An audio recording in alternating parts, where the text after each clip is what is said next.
Hi everybody. Today we are going to do the chapter Legislature for class 12th जिसमें हमारा आज का topic है राज्यसभा।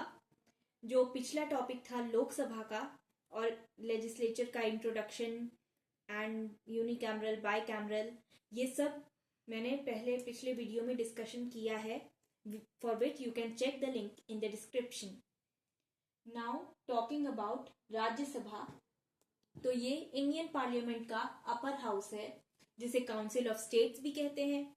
अब इसे काउंसिल ऑफ स्टेट्स क्यों कहते हैं ये आपको अभी आगे पता चल जाएगा।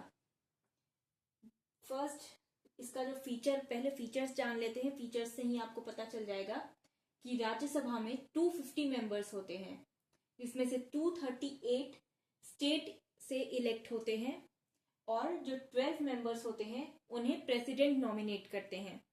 अब जो स्टेट से इलेक्टेड मेंबर्स होते हैं इन्हें स्टेट लेजिस्लेटिव असेंबली इलेक्ट करती है।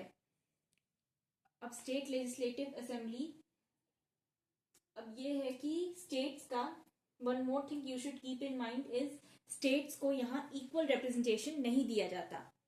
4th शेड्यूल जो है हमारे कॉन्स्टिट्यूशन का, ये बात करता है कि कौन से स्टेट को कितना रिप्रेजेंटेशन मिलना चाहिए।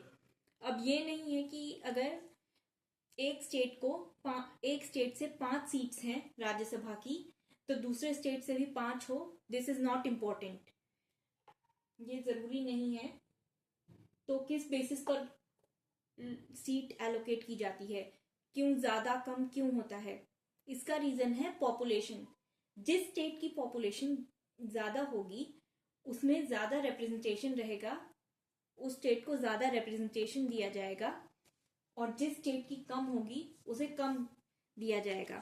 फॉर एग्जाम्पल जो हमारा उत्तर प्रदेश है उसकी 31 सीट्स हैं राज्यसभा में, वहीं states like Nagaland and Mizoram, Arunachal Pradesh, इसकी 1 सीट्स ही हैं। Okay, now talking about the nominated members, तो 12 जो मेंबर्स नॉमिनेट होते हैं इन्हें प्रेसिडेंट नॉमिनेट करते हैं।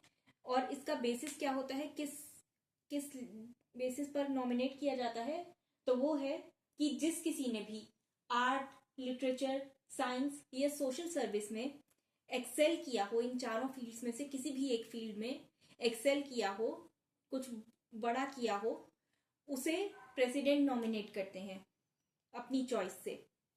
सो ये आर्ट का, अब इसमें आर्ट का मतलब singing, dancing, any form of art,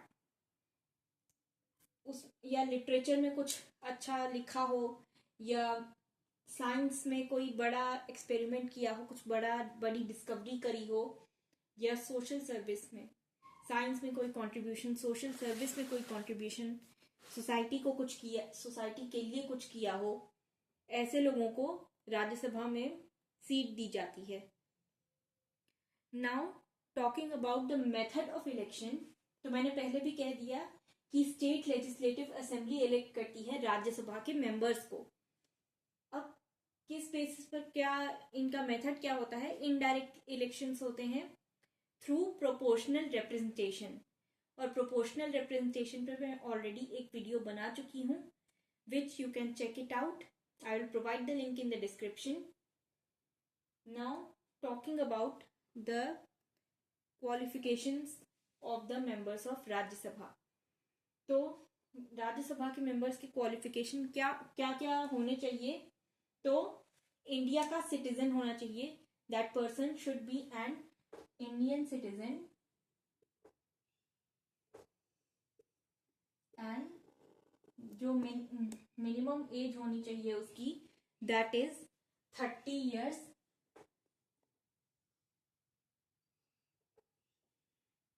and सारे क्वालिफिकेशंस जो भी पार्लियामेंट क्वालिफिकेशन ले डाउन करता है वो होने चाहिए उस मेंबर के पास।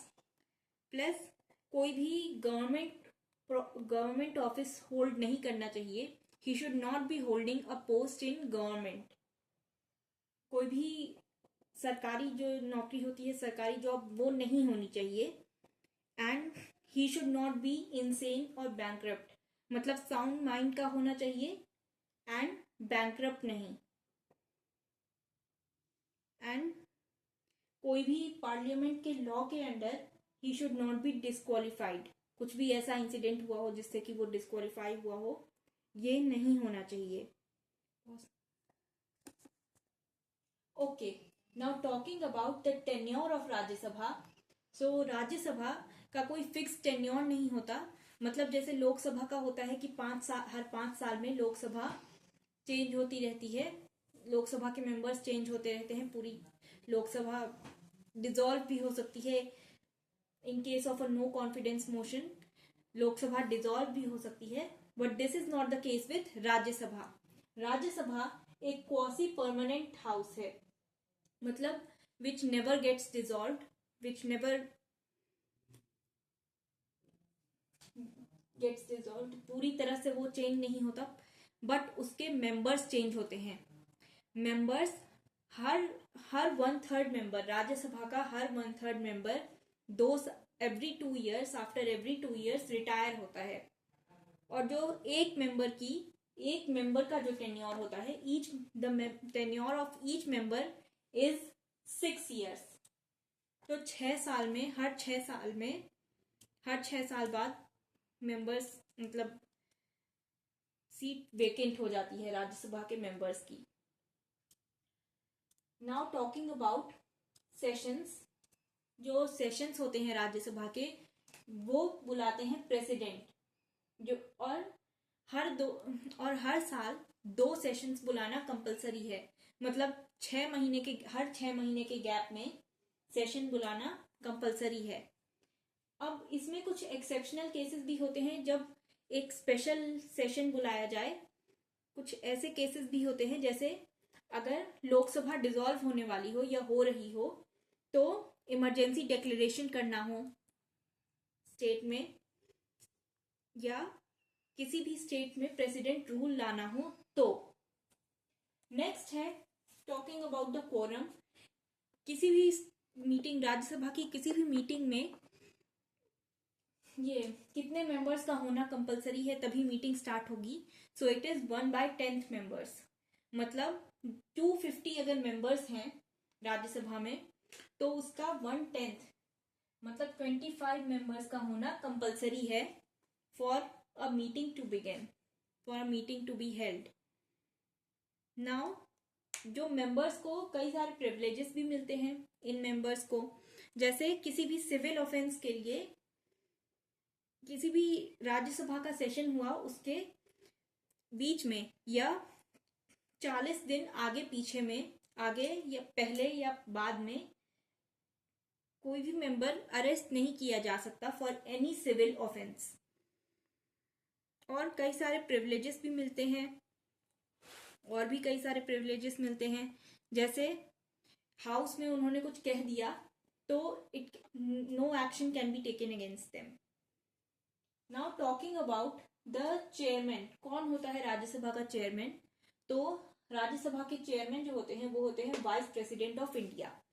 जैसे अभी हमारे वाइस प्रेसिडेंट है जगदीप धनखड़ जी, तो वही राज्यसभा के चेयरमैन भी हैं, एक्स ऑफिशियो चेयरमैन हैं। और उनकी एब्सेंस में जो डेप्यूटी चेयरमैन होंगे, डेप्यूटी चेयरमैन, वो राज्यसभा के डेप्यूटी चेयरमैन ही मीटिंग्स में प्रिसाइड करेंगे। अब जो वाइस प्रेसिडेंट जो होता है वो मेंबर नहीं होता हाउस का, he is not a member of the house, but he presides over it's meetings. तो आज की वीडियो में बस इतना ही। आई होप आपको समझ आ गया हो। अगली वीडियो में हम बात करेंगे पावर ऑफ द राज्यसभा की।